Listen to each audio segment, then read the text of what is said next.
Assalamualaikum warahmatullahi wabarakatuh. Waalaikumsalam warahmatullahi wabarakatuh. Silahkan duduk. Sama-sama. Sebelum memulai pembelajaran, mari kita berdoa dulu. Sekarang pimpin salah satu, ayo.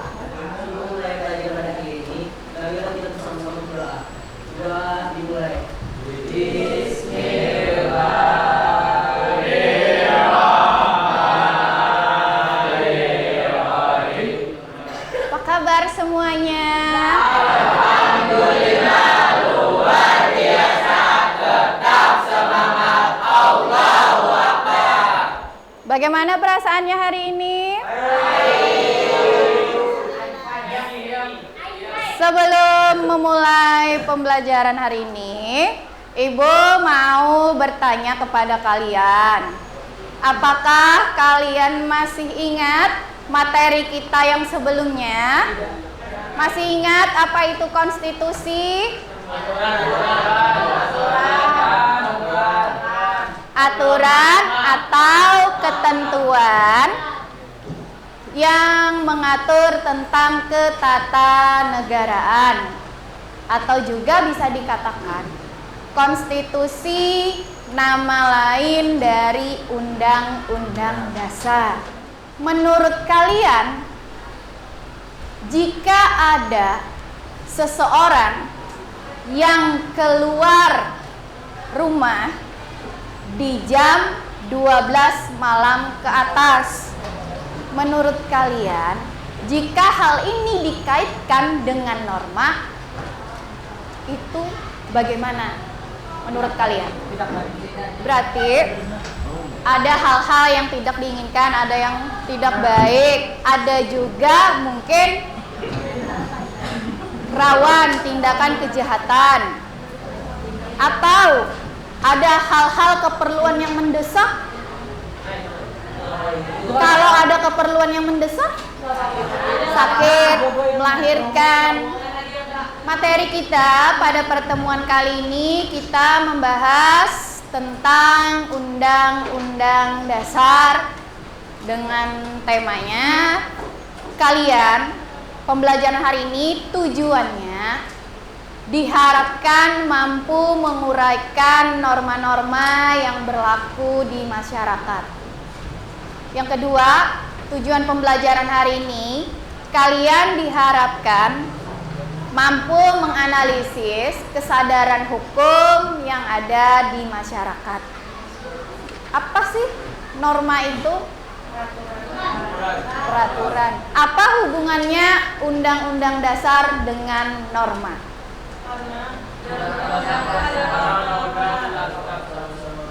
Undang-undang dasar adalah dasar peraturan.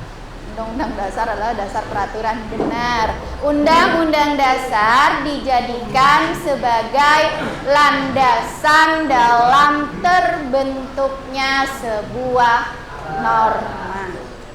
Ciri-ciri norma di sini antara lain hasil dari kesepakatan bersama.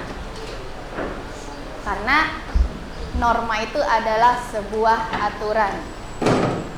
Aturan di Indonesia yang namanya Pancasila. Pancasila kemarin itu adalah hasil dari kesepakatan bersama. Sama seperti norma. Norma juga dibuat dari hasil kesepakatan bersama. Sifatnya dinamis. Apa tuh dinamis? Sesuai perkembangan zaman. Adanya sanksi yang tegas bagi pelanggar. Di sini bentuk-bentuk norma itu ada dua. Yang pertama, norma berdasarkan bentuk. Ada yang norma tertulis dan tidak tertulis. Kalau norma tertulis itu ditetapkan oleh pejabat yang berwenang. Contohnya KUHP dan KUH Perdata. Ada yang tahu KUHP dan KUH Perdata itu apa? Kitab Undang-Undang Hukum Pidana dan Kitab Undang-Undang Hukum Perdata. Isinya adalah peraturan, pasal-pasal. Ini ialah wujud dari nilai instrumental. Masih ingat nilai yang terkandung dalam Pancasila? Pertama, ada nilai dasar yang bersifat mutlak, tidak bisa dirubah. Yang kedua, nilai instrumental, penjabaran dari nilai dasar, dijabarkan dalam bentuk peraturan dan pasal-pasal. Inilah wujudnya. Dan nilai praksis, wujud nyata. Nilai praksis itu adalah sikap atau perilaku kita. Yang kedua, norma tidak tertulis. Biasanya norma yang tidak tertulis ini tidak tercantum di dalam perundang-undangan. Contohnya adalah adat istiadat, cara, kebiasaan, dan tata kelakuan. Selanjutnya, norma berdasarkan sumbernya. Pertama, ada norma agama, norma kesusilaan, kesopanan. Norma agama itu bersumber dari semua agama pasti mengajarkan kebaikan. Yang kedua, ada norma kesusilaan, berasal dari hati nurani manusia. Berarti sudah bisa membedakan mana yang baik, mana yang buruk. Norma kesopanan,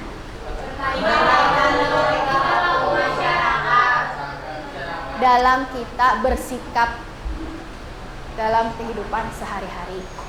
Selanjutnya, norma hukum yang dibuat oleh pihak berwenang dan bersifat memaksa guna mengatur ketertiban masyarakat.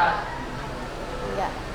Yang pihak berwenang. Norma hukum ialah peraturan-peraturan yang dibuat. Norma hukum tadi bisa dalam bentuk ya undang-undang, peraturan, pasal-pasal. Nah, untuk menganalisis norma ini, kalian sudah mengerti? Paham, bujur?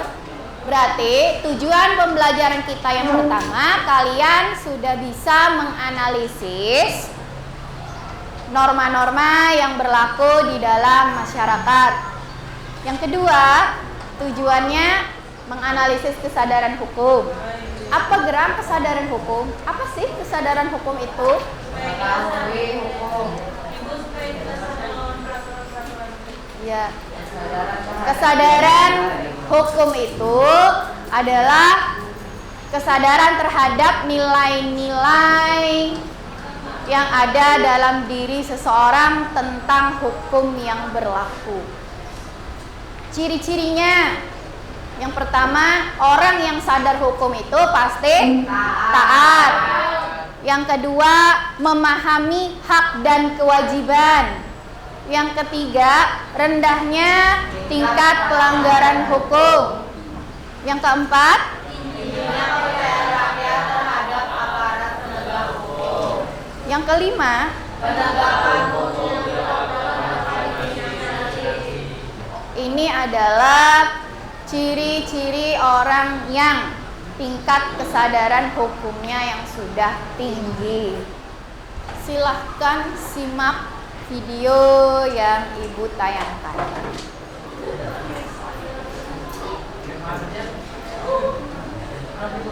Nah, sudah dilihat semua? Menurut kalian, dalam video tersebut, jika dikaitkan dengan norma-norma yang berlaku di masyarakat tadi, itu seperti apa? Melanggar norma apa saja?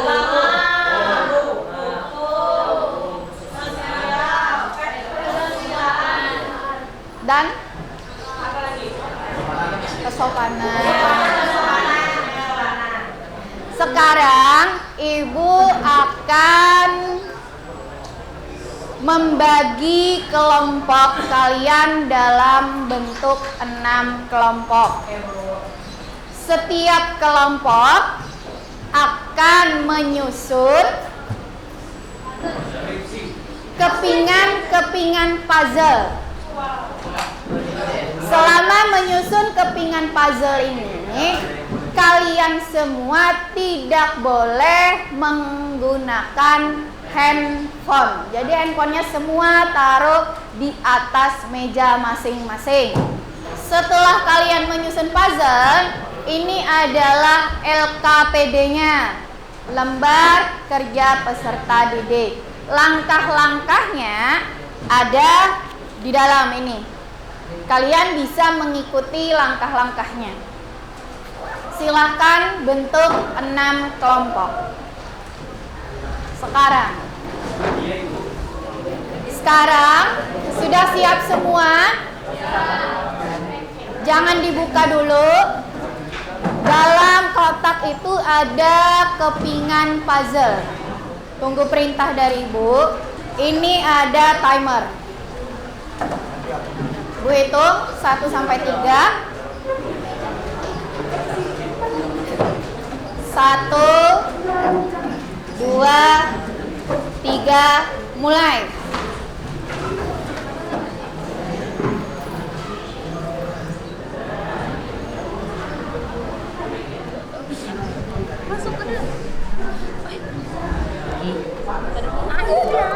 Beda bang. Loh. Sudah semuanya? Duduk di kelompok masing-masing. Sekarang yang sudah selesai, silahkan diisi lembar kerja peserta didiknya. Tolong sampaikan ke kelompok. Tulis nama kelompok, kelas, dan anggota kelompok.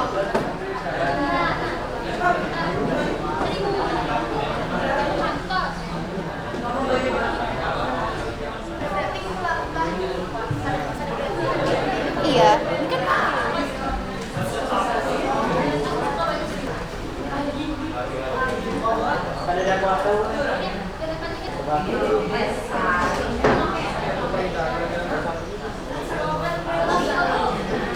ya. Sudah selesai. Silakan perwakilan kelompok 1 maju presentasi. Silahkan dipresentasikan kelompok 1. Menurut kalian, apakah gambar yang dirasakan merupakan pelanggaran atau tidak? Ya, ada pelanggaran. Bisa kalian lihat di sini ada yang mobilnya melakukan pelanggaran yang Karena salah jalur. ya. Berikan aplaus untuk teman-teman.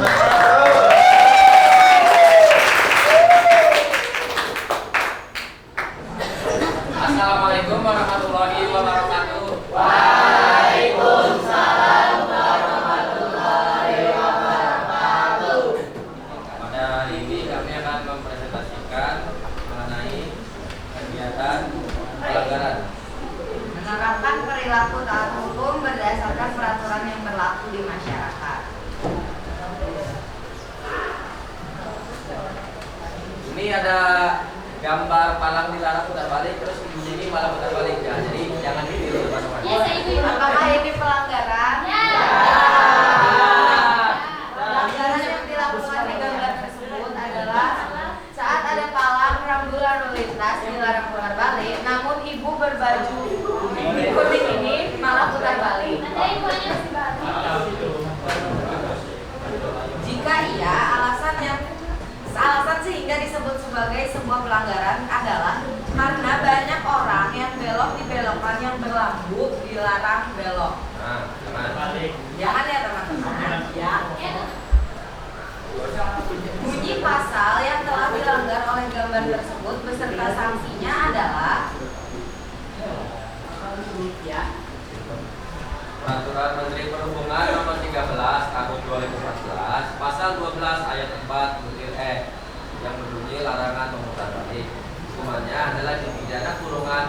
tambahan 2 bulan atau denda paling banyak 15.000. Nomor 5, berikan gagasan atau ide atau berdasarkan pemikiran dan pengalaman pribadi kalian yang efektif untuk bisa mengatasi pelanggaran yang dilakukan. Jawabannya yaitu menambahkan kon di sepanjang jalan dilarang putar balik. Jadi kon itu yang warna kuning biasanya dipakai polisi.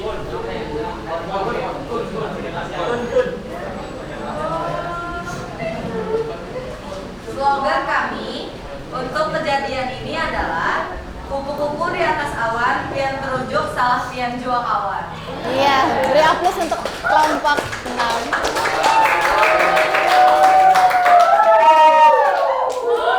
Baik, apakah ada yang ingin bertanya? Aku ada.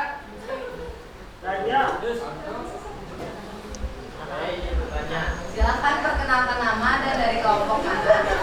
Saya dari kelompok 4. Diri berdiri. Perkenalkan, nama saya Musi, saya dari kelompok 4. Ya. Mengapa kita perlu mempelajari norma-norma yang Karena setiap orang membutuhkan petunjuk dalam menjalani kehidupan bermasyarakat. Apakah sudah puas, Musi? Apakah ada yang ingin bertanya lagi? Tidak ada. Siap, tidak ada. Ada lagi? Baik, jika tidak ada, terima kasih kepada Ibu Nurul sudah mendengarkan dan juga teman-teman yang saya sayangi. Kami dari kelompok 6 minta maaf jika ada salah perkataan. Kami mengucapkan Wassalamualaikum warahmatullahi wabarakatuh.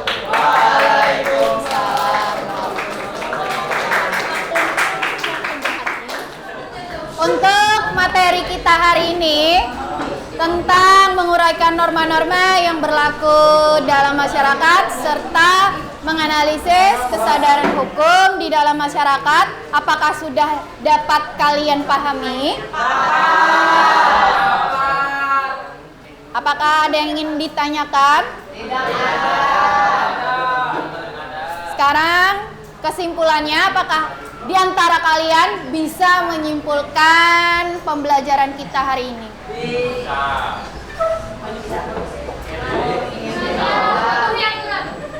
Ya, boleh. Yang pertama patuhi aturan. Selanjutnya, baca norma-norma.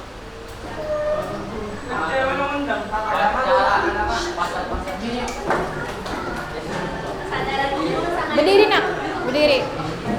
Kesadaran hukum sangat diperlukan dalam masyarakat. Bertujuan untuk menciptakan ketertiban, perdamaian, keseimbangan dan keadilan dalam kehidupan bermasyarakat, berbangsa dan Ya, kesadaran hukum di dalam masyarakat itu sangat diperlukan karena untuk menciptakan ketertiban, keamanan, dan ketentraman dalam bermasyarakat di sebuah negara. Sekarang Ibu ada bagikan link asesmen sumatif. Ada. Sudah? Ibu beri waktu 10 menit untuk menjawab asesmen sumatif yang Ibu bagikan lewat link Google Form.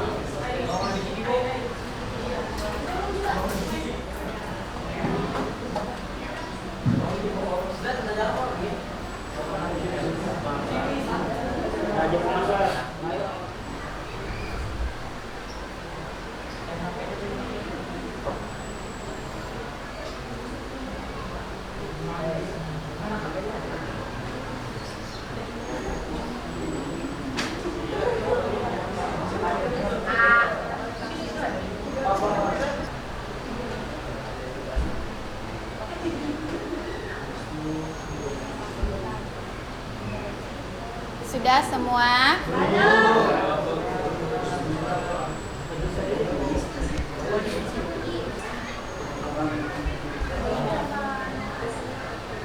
Ini kan undang-undang tertulis. Sudah semuanya? Ya.